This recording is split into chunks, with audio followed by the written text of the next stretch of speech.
So as we heard there, this disappointment over the ousting of the far-left Jean-Luc Mélenchon, concerns over a rerun of 2002 when leftist voters had to back Jacques Chirac from the right to stop the National Front getting through, and then, of course, hopes that Macron can be the new French Obama. Well, for our special edition of Live on Live today, I'm joined for our second part with political strategist Olivier Grégoire from Olicare. You're very welcome to the programme. Thank you. And media consultant Benoît de Valicourt. You're very welcome on Paris Live PM today. Thank you. Well, as we heard there are issues where people are saying that, well, Macron is the new Barack Obama, the great white hope, the savior of the 27-state European Union. Do they have a point? Benoît? For me, it's not a new Obama or French Obama. I think is a new idea, right idea, and viral idea. I think Macron is a disruptive man today, and that is so different like Mr. Obama, because Obama is not a new political, is not a new idea, it's a continuity. Yeah. What would you say, Olivia? Do you believe that is there something that the public are saying there that he could be? I think that you get main features and you get some points between Obama. We're talking about the Obama of the first election. Yeah, so 2008 rather than 2012. So I think that there is something in the atmosphere which is quite near between Obama and Macron. And the fact is that they are new. The fact is that Emmanuel Macron was not known by the opinion. It was impossible to think that he should be at the first round, but whereas he was a challenger 1 or 2 years ago. So he managed something which was quite uneasy to do, and he appears as a new figure in the political field today. Now, Benoît, you mentioned there about that Macron is a disruptive figure, where Obama was very much, he was a very new face, he was very fresh for the Democratic Party, he was breaking with the old institutions of maybe Clinton hegemony, one could say.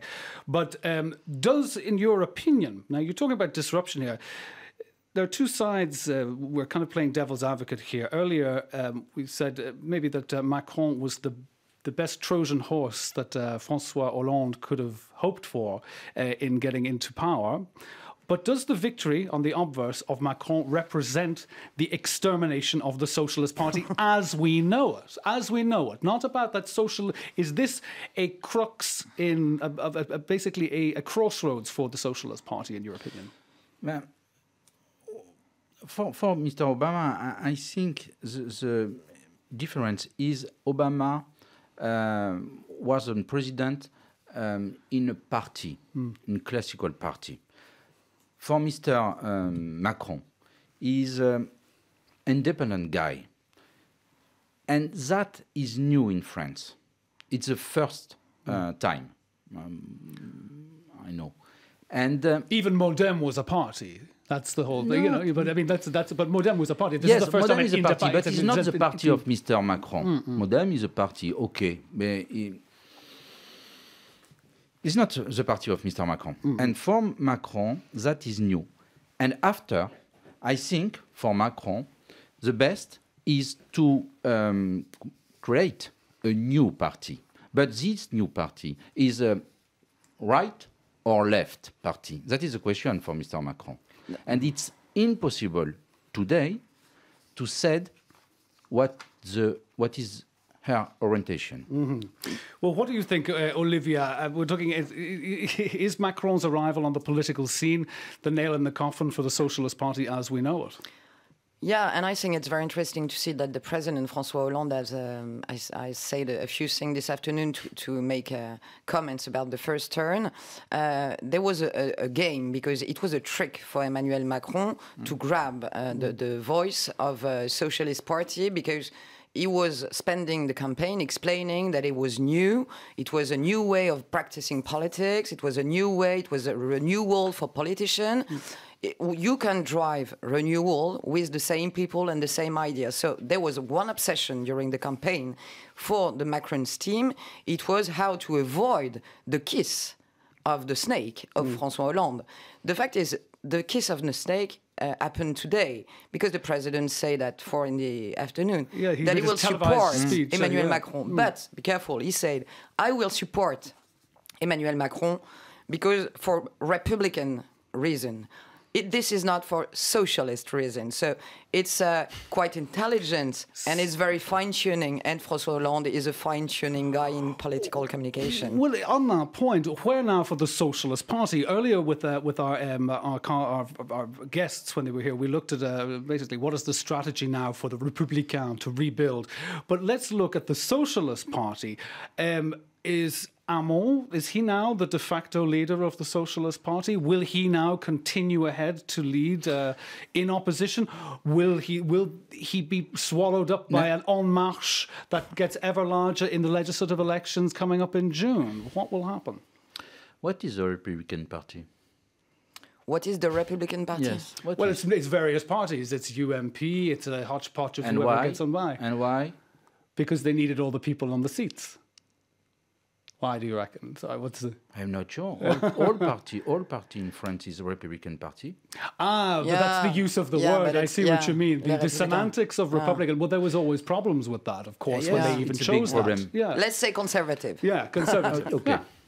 But I mean, what I'm saying now is for the Socialist Party, which is only, I mean, we have Benoît Hamon, who only got just over 6%. Yeah.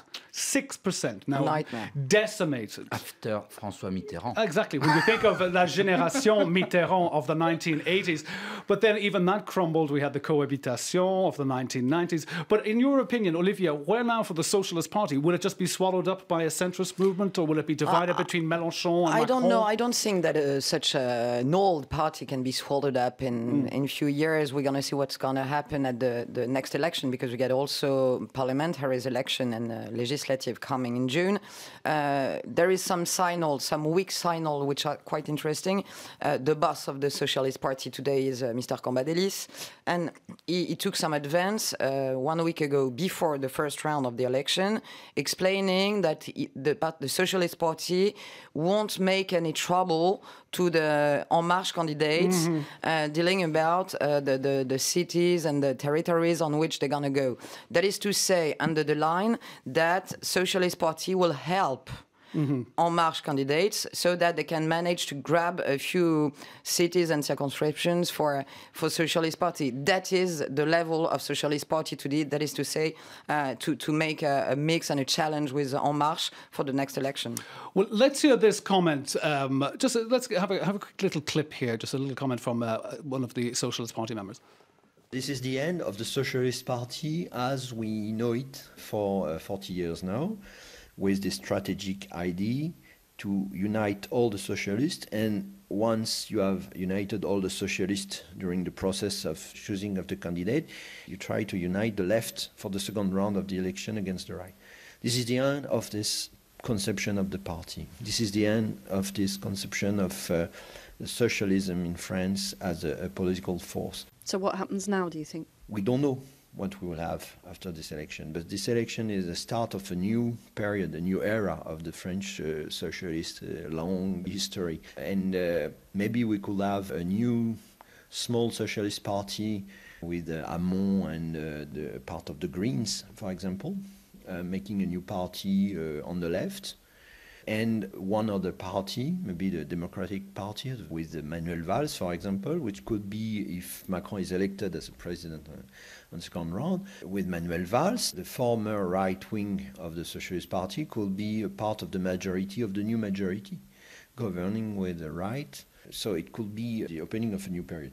But the Socialist Party, as we know it, it's over. So that was the point of view of a political commentator, Laurent Bouvet.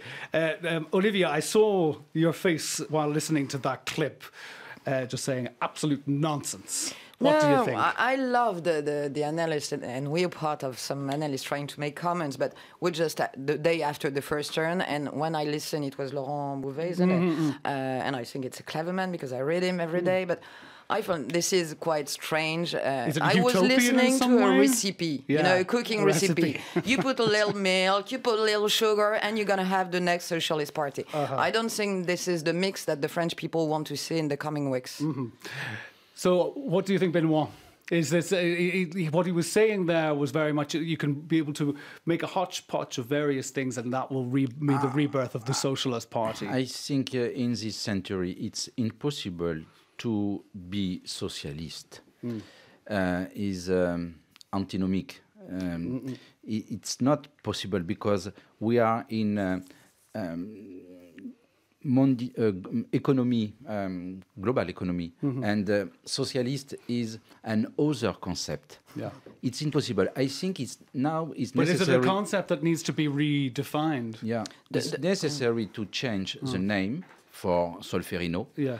And I think for Mr. Macron, it's not possible to récupérer to get everything back. Yes, the Parti Socialiste, because for me Macron is like UDF. Yes. Okay. And it's new in France to have a new center.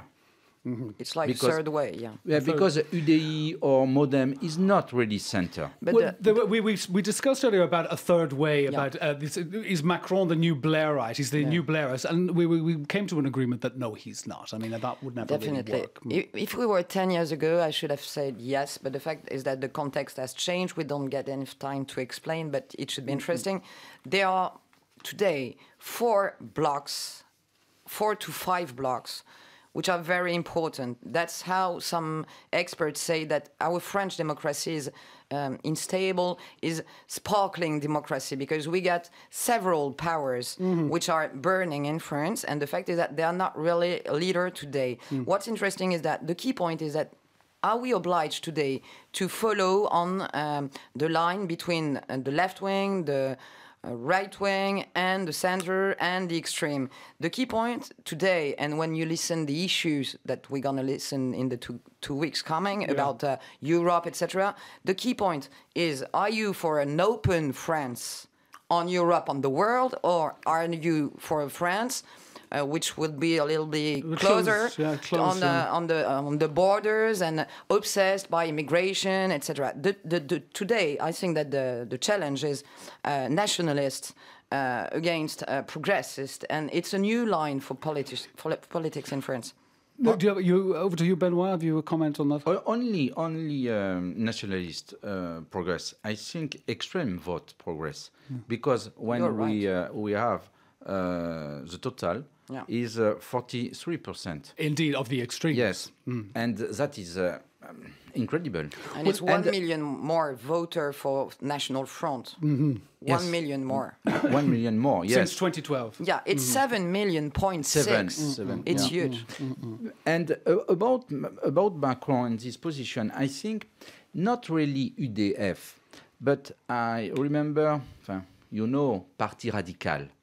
Before 1971, before the schism. Schism, yes, the breakup. Yeah, and I think that is new for us. If we remember Parti Radical during Third and Fourth Republic, it's a very strong party. It was an intelligent party to progress the society. And I think today, for Mr. Macron, is a very, very opening window to change France. Well, let's look. I mean, we're looking at change. This is a first now for French politics. And you were mentioning there about the two extremes, be it the Mélenchoniste or be it the Front National. That is now they make up 43% of the vote that was cast yesterday, of the ballot that was cast yesterday. But should we be surprised that the pollsters, for once, have actually got things right? We learned a lot in the last 18 months about trusting polls and this, that, and the other. But they, apart from maybe at the last minute where it seemed that Macron came up, they've got them pretty much right. But should we have the same confidence that they'll get the polls right for this second round? Olivia? Yeah, sometimes we're unfair with the polls. It's an important tool, and experts say it's just a tool. So let's just consider it as a tool, please. It's like a pick. It's just a tool. there was huge mistake for the primaries. There was a major mistake in 2002. You remember when the polls were unable to say that National Front will be at the second turn. But the fact is that this time they were right. There were little mistake, but not huge about abstention. What will be very interesting to watch, it's about how the vote are gonna refer and how the projection of the vote are gonna be by the institute, because I think that you can have some polls that will take some risk, some chance, like we say in English, to be creative about how the vote will refer. We are not able to say how, for example, the party of Jean-Luc Mélenchon will vote. There is no word about it, so it will be very difficult for the polls to know what's going to happen. Well, on that point, and this is to both of you, I mean, Mélenchon has come under fire for not declaring his support. He's come under fire from the socialists and from everybody for not actually declaring his preference now. He said he will consult his 400,000 people who backed his candidacy. But he has also called, there's also been more of a call for a vote blanc, and that is a spoiled ballot, or a blank ballot to be more precise. There were 1.78% of blank ballots put in this first round. And supporters of La France Insoumise are being given the choice of voting Macron, abstaining, or casting a blank vote. Is this not very dangerous play for a second round when everything is up in the air? Benoit? No. You think this is normal politics to be played? I don't think, no. You don't think it's dangerous that he's saying to abstain? Not dangerous, because I think the second round is not a big problem. It's not for presidents. I think the problem is after about popular representation in our parliament. So it's for the legislative. Yes, that is the problem, but not for the second round. In the context, remember that Jean-Luc Mélenchon is an expert in politics. So he has driven a party who's made quite a good result yesterday. He's disappointed. He knows it is the end for him because he's too old to run for the next one. So he's not happy. He's angry. And he boude. Yeah, he boude. He's sulking. He's sulking. He's sulking. First of all, he's a human being after all. Just imagine, on a communicational point, imagine Jean-Luc Mélenchon obliging the people who has voted for him to vote for Emmanuel Macron. First of all, will they listen to him? I'm not sure at all. It's les insoumis. They do whatever they want. So they won't listen to the leader, and I think it's useless. I know it's a moral issue for a lot of media and party today, but I think that we always say that vote are not the party are not the owner of the vote. Mélenchon applies this. He thinks that he's not the owner of the vote of the one who believed in him. I just want to add something, is that it's not that weird in political history, even if it's dangerous to say this, but I'm sorry, it's not that weird that extreme at the end, like a circle, they can join each other. Oh, well, we've seen that in the past, They of course. will have some vote referring, they can be some referring to Jean-Marie Le Pen. Just to finish, having a look on social networks is very interesting. You know that Les Insoumis and Jean-Luc Mélenchon has made a tremendous campaign on social networks and communication and YouTube and blah, blah, blah. But what's interesting is that you get today a new hashtag with which is hashtag without me the 7th of May. It comes from Les Insoumis and Jean-Luc Mélenchon. To abstain. That's going to say no blank ballots, no Macron, no Le Pen, no vote, I stay in my bed. Well, that's, I mean, yet again, for me, I think that is dangerous games in these days. Yeah. Benoit, what would you have to say to that? Do you think that now we've avoided a runoff between Mélenchon and Marine Le Pen, but that would have been the collapse of the Fifth Republic, surely, if the two had run against each other. I mean, either side of the coin was coming around, as you said, full circle. But what now, just very briefly, we've only got a minute left, what now for the Fifth Republic under two parties that are no longer in the mainstream? Will it still survive? Will there be a rethinking?